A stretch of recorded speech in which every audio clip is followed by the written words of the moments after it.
Hello everyone, welcome back to my YouTube channel. तो अभी यहाँ पे बात करने वाले हैं डॉक्यूमेंट्स के बारे में। जी हाँ, बहुत ही स्टूडेंट कमेंट किए थे कि जो भी डॉक्यूमेंट काउंसलिंग में लगने हैं, एडमिशन में लगने हैं, बता दीजिए। तो वो यहाँ पे कॉमन एडाइल हेल्थ केयर एंट्रेंस टेस्ट की भी जो भी डॉक्यूमेंट है उसके बारे में भी बताऊँगी, और उत्तर प्रदेश स्टेट मेडिकल फैकल्टी के जो डॉक्यूमेंट आपके लगने वाले हैं काउंसलिंग में या एडमिशन में वो भी बताऊँगी। और BSc नर्सिंग के जो भी अभी बच्चे एडमिशन नहीं लिए हैं, काउंसलिंग करा रहे हैं, उनका भी जो यहाँ पे मैं डॉक्यूमेंट बताऊंगी, क्योंकि डॉक्यूमेंट सारे एक ही होते हैं, थोड़ा बहुत का इधर उधर होता है।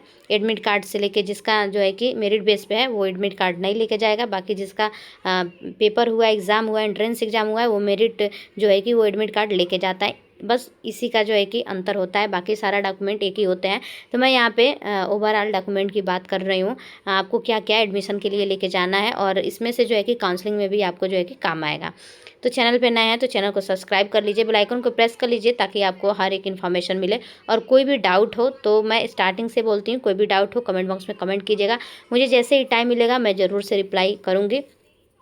तो चलिए लेट ना करते हुए मैं बता देती हूँ कि कौन कौन से डॉक्यूमेंट आपके लगने वाले हैं। तो यहाँ पे देख रहे हैं, ये मैं डॉक्यूमेंट आपका जो है कि लिख ली हूँ ताकि मैं भूलूँ ना।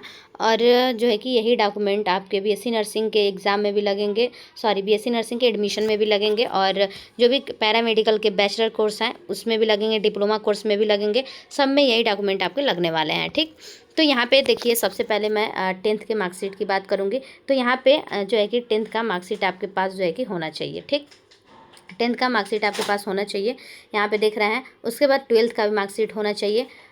ठीक, उसके बाद आपका कैरेक्टर सर्टिफिकेट या माइग्रेशन जो कहा जाता है, जब आप 12th पास करते हैं तो जिस भी स्कूल से किए हों तो वहाँ से आपको कैरेक्टर सर्टिफिकेट मिलता है। जी हाँ, कैरेक्टर सर्टिफिकेट मिलता है, तो या माइग्रेशन उसको आपको लेना है। उसके बाद ट्रांसफ़र सर्टिफिकेट मिलता है, TC जिसे कहते हैं, वो आपको जो है कि लेना है। ये आपके स्कूल से ही मिलेगा। अगर आपको नहीं मिला हो तो आप जिस स्कूल से जो है कि हाई स्कूल और इंटर पास किए हैं उसी स्कूल से आपको जो है कि लेना जो है कि होगा। ठीक, और ये जो कैरेक्टर सर्टिफिकेट होता है और ट्रांसफ़र सर्टिफिकेट होता है, ये आपके एडमिशन के टाइम ओरिजिनल लगता है, इसका कोई फ़ोटोकॉपी नहीं लगता है, और ये जो है कि हमेशा के लिए सबमिट हो जाता है आपके फाइल में लगा के, ये जो है कि सबमिट कर दिया जाता है। कैरेक्टर सर्टिफिकेट और जो ट्रांसफ़र सर्टिफिकेट वो जो है कि आपको नहीं मिलता है। ठीक, ये हमेशा के लिए सबमिट हो जाता है। बाकी जो ओरिजिनल आपके डॉक्यूमेंट होते हैं, ये 10th मार्कशीट, 12th मार्कशीट, ये आपको बाद में दे दिए जाते हैं।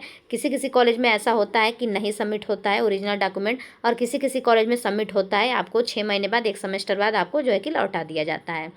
ठीक, बाकी यहाँ पे सीट अलॉटमेंट लेटर। अब देखिए, जो भी सीट आपको, जिस भी कॉलेज में आपको सीट अलॉट हुआ है, तो वो जो आप प्रिंट निकलवाते हैं सीट अलॉटमेंट लेटर, वो आपको लेना होगा। जी हाँ, ये जो है कि आपको लेके जाना होगा, बहुत ही काम आता है, हर जगह सीट अलॉटमेंट लेटर काम आता है, क्योंकि इन फ्यूचर हमेशा कॉलेज में पूछा जाता है कि काउंसलिंग से आए हो या फिर डायरेक्ट एडमिशन है, तो प्रायोरिटी भाई जो काउंसलिंग से आया है उसी को दिया जाता है। तो इसलिए सीट अलॉटमेंट लेटर बहुत ही ज़रूरी है कि हाँ, मैं जो है कि काउंसलिंग के थ्रू आया हूँ, हमको कॉलेज अलॉट हुआ है, तो इसलिए सीट अलॉटमेंट लेटर ना भूलें, ये लेके जाएं। उसके बाद जो है कि जो स्टूडेंट जिनका कॉलेज जो है कि इंट्रेंस एग्ज़ाम के थ्रू अलॉट हुआ है, जैसे में सीनेट हो गया, ये सब आपका एंट्रेंस एग्ज़ाम के थ्रू हुआ है, JNM हो गया, तो ये सब जो है कि आपको एडमिट कार्ड, ये सब एंट्रेंस एग्ज़ाम के थ्रू हुआ है तो इसमें एडमिट कार्ड आया ही होगा, तो आपको एडमिट कार्ड लेके जाना है। बाकी जो Uttar Pradesh state medical faculty के हैं और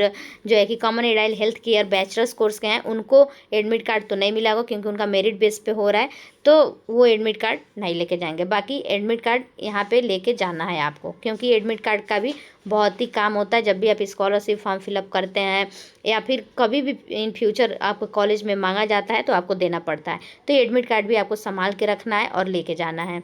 बाकी यहाँ पे वेरिफिकेशन सीट, वेरिफिकेशन सीट मतलब समझ रहे हैं, जब भी आप फॉर्म फिलअप करवाए हों तो जो आपको हार्ड कॉपी बाद में मिलता है, जब आप फॉर्म फिलअप रजिस्ट्रेशन करवा लिए हों उसके बाद अगर साइबर कैफ़े से करवाए हों तो वहाँ पे आपको एक प्रिंट मिलता है, उसमें सारा डिटेल दिया होता है जब रजिस्ट्रेशन होता है, तो उसी को कहते हैं वेरिफिकेशन सीट।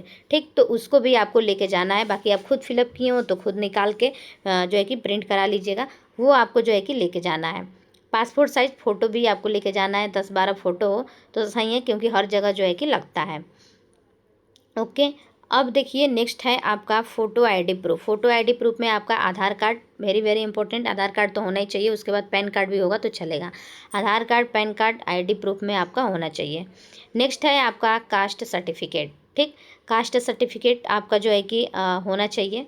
ठीक, अब देखिए, अब आप बोलेंगे जो है कि कास्ट सर्टिफिकेट कब का होना चाहिए, तो वो चाहे common allied health care entrance test हो, Uttar Pradesh state medical faculty का पैरामेडिकल डिप्लोमा हो, या फिर बीएससी नर्सिंग हो, या फिर जीएनएम हो, सबका जो है कि लिखा गया है 1 अप्रैल 2026 के बाद का जो है कि होना चाहिए। देखिए चलने को तो कोई भी चल जाएगा, लेकिन 1 अप्रैल 2026 के बाद का आपका रहेगा तो बहुत ही अच्छा है। आपको स्कॉलरशिप फॉर्म फिलअप करने में भी 2-3 साल आपको नहीं बनवाना पड़ेगा, और आपका नया रहेगा तो सही रहेगा, क्योंकि उसमें जो क्रमांक नंबर दिया रहता है उससे मतलब होता है वो न्यू होना चाहिए। तो अगर आप नहीं बनवाए हैं तो बनवा लीजिए।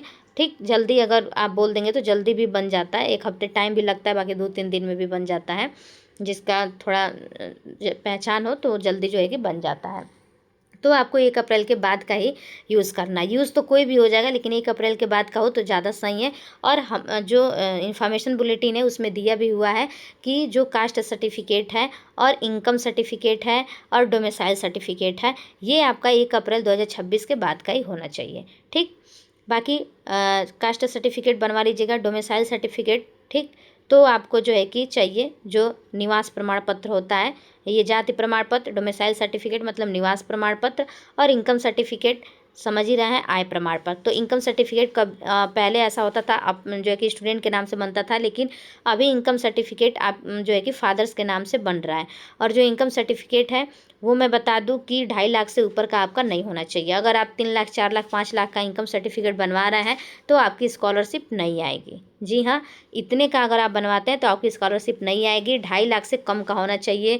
ठीक, 2.5 लाख से कम का ही आपका जो है कि होना चाहिए इनकम सर्टिफिकेट। और ये इनकम सर्टिफिकेट आपके फादर के नाम से बनता है, और उसमें आपके फादर के फादर का नाम होता है, मतलब दादाजी का नाम होता है, और बाकी आपके फादर के नाम से ही बनता है। आपसे कोई यहाँ पे जो है कि इनकम सर्टिफिकेट का कोई भी लेन देन जो है कि नहीं है। तो आप समझ गए होंगे 1 अप्रैल का बाद का होगा, 1 अप्रैल के 2026 के बाद का होगा तो बहुत ही अच्छा है। आपको हमेशा ज़रूरत पड़ेगा, नया रहेगा तो सही रहेगा। ठीक, कोई भी स्कॉलरशिप का फॉर्म भी रिजेक्ट नहीं होगा, और 2-3 साल तक आपको बनवाना भी नहीं पड़ेगा। बाकी जो भी पीडब्ल्यू के हैं, पीडब्ल्यूडी सर्टिफिकेट लेके जाएंगे, बनवा लेंगे, ईडब्ल्यूएस सर्टिफिकेट बनवा लेंगे। ठीक, तो ये सब जो है कि आपको लेके जाना है। बाकी पहले एडमिशन के टाइम जो है कि नोटरी भी लगता था, और अभी पता नहीं, कंफर्म नहीं है मुझे नोटरी लग रहा है या नहीं, लेकिन अभी जो है कि अगर आपको जब जैसे ही आप कॉलेज में एडमिशन लेने जाए तो आप पूछ लीजिएगा नोटरी यहाँ पे लग रहा है या नहीं। 10 का नोटरी आपको जो है कि अपने तहसील से बनवाना होता है, तो आप नोटरी भी बनवा सकते हैं। ठीक, बाकी मेडिकल फिटनेस सर्टिफिकेट है, तो ये कोई एक और है मेडिकल फिटनेस सर्टिफिकेट, तो ये कोई कॉलेज में जो है कि सबमिट होता है, कोई कॉलेज में सबमिट नहीं होता है, बहुत इंपॉर्टेंट नहीं है, ये आप बाद में भी बनवा सकते हैं मेडिकल सर्टिफिकेट अगर आपकी प्रिंसिपल बोले तो। बाकी जो है कि मेडिकल सर्टिफिकेट तो बाद में भी बनवा सकते हैं। नोटरी की बात रही तो ये आप लोग पता कर लीजिएगा हमारे कॉलेज में नोटरी लग रहा है नहीं लग रहा है।